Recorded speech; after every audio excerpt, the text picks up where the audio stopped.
¿Qué tal, estimadas y estimados cibernautas? Es un verdadero gusto, como siempre, poder saludarlas y saludarlos. Yo soy su amigo y servidor Carlos Vázquez Azuara, y a nombre del titular de este programa, el doctor Carlos García Méndez, les damos la más cordial de las bienvenidas a esta noche de debate, análisis a fondo. Como siempre, previendo los temas de mayor actualidad, desde luego en el contexto de los cambios más importantes para la opinión pública. Y al final, siempre delegamos los puntos de vista más valiosos en toda nuestra audiencia que nos ha seguido a lo largo y ancho de más de 12 años de transmisión a través de Acrópolis Multimedios. Desde luego les envío un saludo a nombre del titular de este programa, el doctor Carlos García Méndez, quien ha estado al frente de Acrópolis Multimedios y desde luego de este programa durante el lapso que he mencionado, más de 12 años al aire, siempre atendiendo a nuestro gentil auditorio. Y desde luego, su servidor y amigo Carlos Vázquez Azuara, además de darles la bienvenida, hoy quiero comentarles que vamos a reflexionar sobre uno de los temas que hemos estado precisamente visualizando en los últimos años, pero que ha culminado con las reformas que se han suscitado en este 2024 y al mismo tiempo hemos podido analizar diversas aristas sobre la perspectiva de lo que va a ocurrir. ¿A qué me refiero? Pues a la reciente y más fresca audiencia ante la Comisión Interamericana de Derechos Humanos respecto de un caso que ha sido puesto en los reflectores de la justicia internacional. Me refiero desde luego a la reforma judicial. ¿Qué va a pasar con la perspectiva? ¿Hacia dónde vamos encaminados con ello? ¿Cuál será el futuro, desde luego, en México si después de la comisión la Corte decide resolver favorable o sentenciar a México, desde luego, respecto a la reforma judicial? Bueno, pues esto lo vamos a estar analizando a lo largo de esta emisión. Bueno, pues comenzando con las reflexiones, es importante determinar primero cuáles son estos procedimientos ante la justicia internacional. Recordemos que México está integrando su sistema jurídico a través de diferentes fuentes de derecho, entre ellas aquellas provenientes del ámbito internacional, tratados internacionales, jurisprudencia internacional y desde luego los ordenamientos jurídicos internos. Todo esto, desde luego, con la aprobación de nuestro Congreso de la Unión, que va a asimilar y aceptar estos tratados internacionales y bajo determinada ratificación o ciertas reservas, pues convertirá esta legislación internacional como parte del sistema de justicia mexicano. De tal suerte que si nosotros miramos la Constitución y el artículo primero, se prevé la posibilidad de ponderar el ordenamiento jurídico que mejor tutele derechos humanos. Luego entonces esto le da vida al sistema de justicia mexicano, conocido como ese famoso bloque de constitucionalidad. O sea, ¿esto qué quiere decir? Que el sistema jurídico mexicano se integra tanto por el derecho interno como por el derecho internacional. Todo aquello que más beneficia a las personas, principio pro persona, es susceptible de invocarse a los casos concretos que se diriman como controversia en nuestro país, de tal suerte que la Constitución está robustecida por lo que proviene de los tratados internacionales, por lo que proviene de la jurisprudencia internacional y desde luego por lo que exista armónicamente en el derecho interno.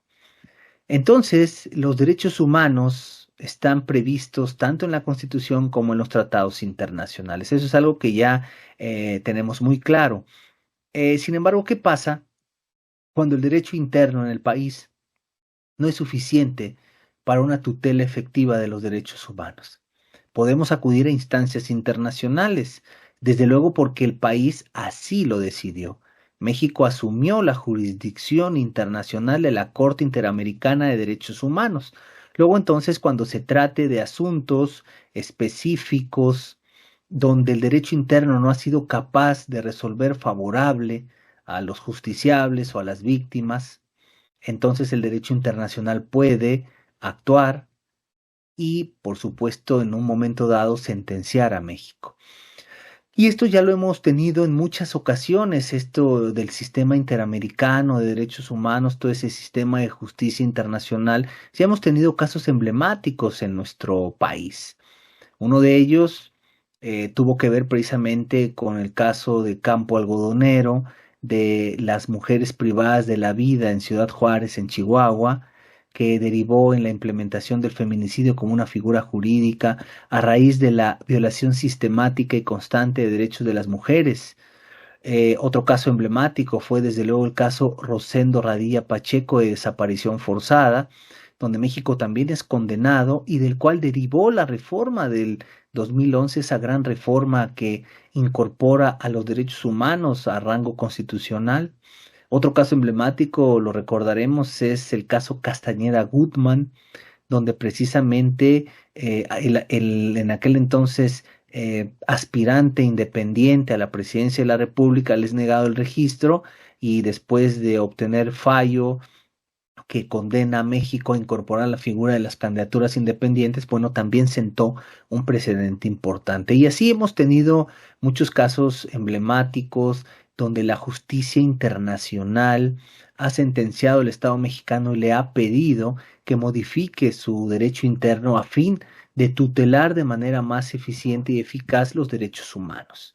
Más fresca y recientemente, México fue condenado por la Corte Interamericana de Derechos Humanos para extinguir la figura de la prisión preventiva oficiosa del artículo 19 de la Constitución. Como ustedes saben, la Constitución Política de los Estados Unidos Mexicanos contempla en su artículo 19 constitucional la figura de la prisión preventiva oficiosa, donde con un señalamiento y ciertos indicios una persona puede ser privada de su libertad antes de que sea sentenciado. Esto consideró la Corte Interamericana de Derechos Humanos que era violatorio del principio de presunción de inocencia, que a su vez es un derecho humano. Y entonces condenó al Estado mexicano, lo condena precisamente a modificar su constitución, su derecho interno y establecer las medidas necesarias para que en tanto no se reforma la constitución, se pueda extinguir esta figura notoriamente violatoria de derechos humanos. Dicho sea de paso, hoy ya se está cocinando en la legislatura federal, en el Congreso de la Unión en México, muy lejos de extinguir esta figura, se pretende seguir robusteciendo. Es decir, los delitos que contemplan prisión preventiva oficiosa, o en términos más claros, la prisión directa, bueno, lejos de extinguirla como la Corte Interamericana nos lo ordenó en su momento, hoy se pretende robustecer ese catálogo, o sea, que haya más supuestos de procedencia para que ésta se pueda imponer. Pero ya la Corte Interamericana nos sentenció y nos dijo, tu artículo 19 en el apartado relativo a la prisión preventiva oficiosa viola derechos humanos, pero México no adecuó nada. Esto, ¿por qué lo comento? Además del enfoque actual, donde sabemos que ya está esta iniciativa cocinándose en el Congreso de la Unión para ampliar el catálogo de delitos que ameritan prisión preventiva oficiosa, además de eso, nos permite visualizar cuál va a ser la expectativa en caso de que México sea condenado nuevamente por la Corte Interamericana respecto a la reforma judicial. ¿Qué va a pasar entonces? Más adelante. Bueno, ahorita estamos en la antesala de la Comisión Interamericana de Derechos Humanos. La comisión es una antesala necesaria que va a evaluar la violación a derechos humanos respecto a determinada circunstancia que no ha podido ser resuelta por el derecho interno. Recordamos que recientemente la Suprema Corte de Justicia de la Nación no pudo avalar la inconstitucionalidad de la reforma judicial por un voto que le ha faltado del ministro Alberto Pérez Dayán, quien finalmente decide eh, avalar que no era posible analizar la inconstitucionalidad de una reforma constitucional y entonces sencillamente la Corte ya no pudo hacer más. Entonces, una vez agotado el derecho interno, el procedimiento indica, bueno, continuar con la Comisión Interamericana de Derechos Humanos. Esta va a analizar y evaluar estas violaciones a derechos humanos previstas del acto en cuestión, en este caso la reforma judicial, y de ahí transitará a la Corte Interamericana de Derechos Humanos.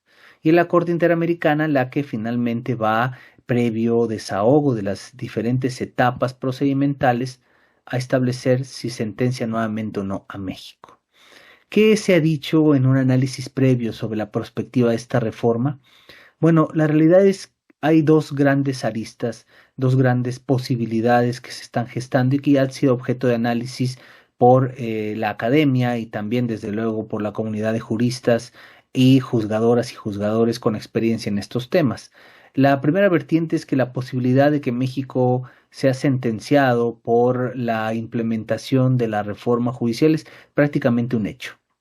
Mm, Como sabemos, se van a alegar violaciones al procedimiento legislativo, se van a alegar violaciones a las suspensiones y al derecho interno, se van a alegar también circunstancias relativas al despido masivo de personal sin haber sido oído y vencido en juicio, sin respetarles las formalidades y garantías, desde luego bajo el argumento de actos de corrupción que nunca fueron demostrados ni tampoco acreditados en ninguna exposición de motivos. Y bueno, pues muy probablemente todos estos elementos jurídicos van a derivar en una muy probable sentencia al Estado mexicano por parte de la Corte Interamericana de Derechos Humanos. Y sin embargo, ¿cuál es la perspectiva? ¿Cuánto puede tardar esto y qué expectativas puede traer consigo? Bueno, la primera circunstancia es que las expectativas, las circunstancias se pintan favorables para una condena al Estado mexicano por esta reforma, pero la segunda es que derivado de los tiempos que tarda la Corte Interamericana en integrar los procedimientos, desahogar desde luego las secuelas correspondientes y culminar en una sentencia son largos, estos tiempos son prolongados. ¿Para cuándo la Corte sentencia al Estado mexicano?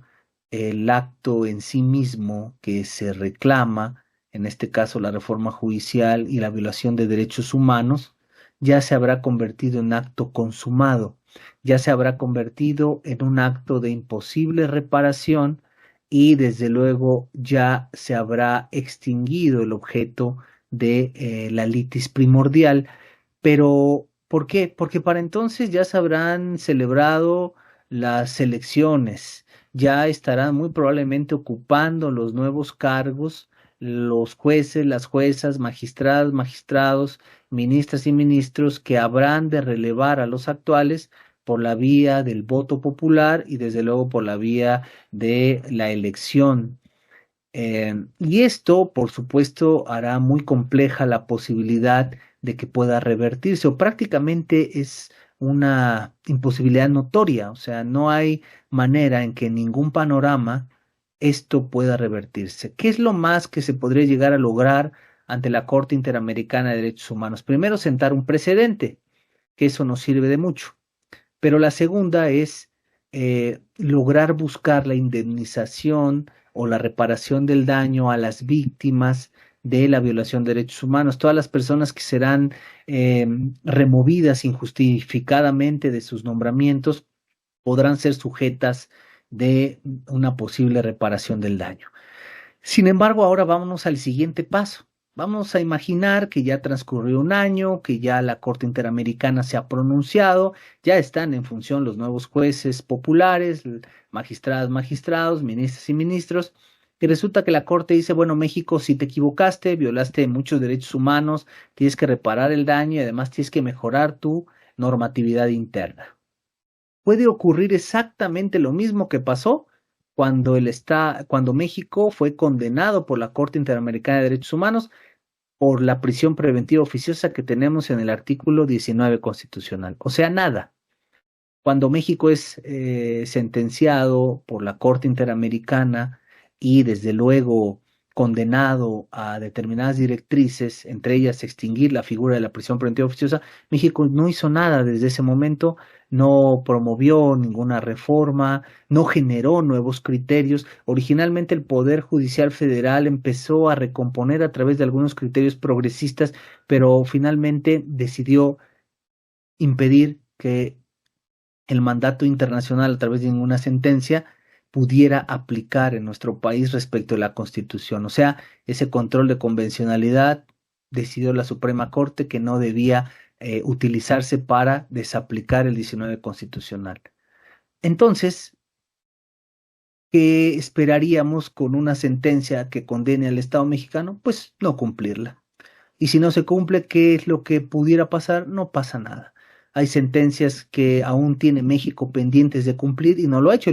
El propio caso Rosendo Radilla Pacheco a lo largo y ancho de más de 20, 30 años y seguimos teniendo pendientes de cumplimiento de ese caso de desaparición forzada. Entonces, realmente la perspectiva de que una acción en el contexto internacional surta efectos o modifique la reforma judicial o cambie algo de lo que ya se decidió en el derecho interno es poco probable. Incluso países más radicales en sus decisiones, como Venezuela, sencillamente cuando no le han gustado las sentencias a su país de la Corte Interamericana, se ha salido de la jurisdicción. Eso es otra posibilidad también. Y si eso ocurre, pues sencillamente se acaba la posibilidad de acudir a esta instancia internacional para inconformarnos por violaciones a derechos humanos que no han podido ser resueltas en el derecho interno. Entonces, estimados cibernautas, lo que nos resta desde la perspectiva internacional es poco. La viabilidad de poder revertir la reforma es nula, eso prácticamente no va a ocurrir, y al mismo tiempo la posibilidad de que la sentencia se ejecute, aun si su resultado pudiera ser la indemnización o reparación del daño de las personas a quienes se les violaron sus derechos humanos, también quedaría supeditada a la voluntad del Estado mexicano. Con esto, estimados cibernautas, no quiero decir que el derecho internacional no sirva, ni que la jurisdicción internacional no sirva. Por el contrario, el derecho internacional y la Corte Interamericana de Derechos Humanos han jugado un papel preponderante en la tutela efectiva de los derechos humanos desde esta visión convencional para México, y muchos de los criterios más avanzados que hemos tenido en los últimos años provienen del contexto internacional. Que quizás por el momento encontremos un panorama complejo para que en esta ocasión pudiera surtir efectos favorables, eso es indiscutible, pero no por ello debemos desestimar el impacto favorable que puede tener el respeto a la visión convencional y el respeto, desde luego, a la jurisdicción internacional, que, como he dicho, en los antecedentes de nuestro país ha tenido a bien causar un impacto favorable en la tutela efectiva de los derechos humanos. ¿Qué nos resta? Esperar que esta reforma transite por un sendero que mire el beneficio colectivo, un verdadero acceso a la justicia, que consolide el sistema judicial de nuestro país y que podamos, desde luego, seguir mirando la visión convencional, los tratados internacionales, los derechos humanos de fuente internacional como un aliado poderoso y no como un elemento que debemos desdeñar cuando se encuentre en oposición con la Constitución.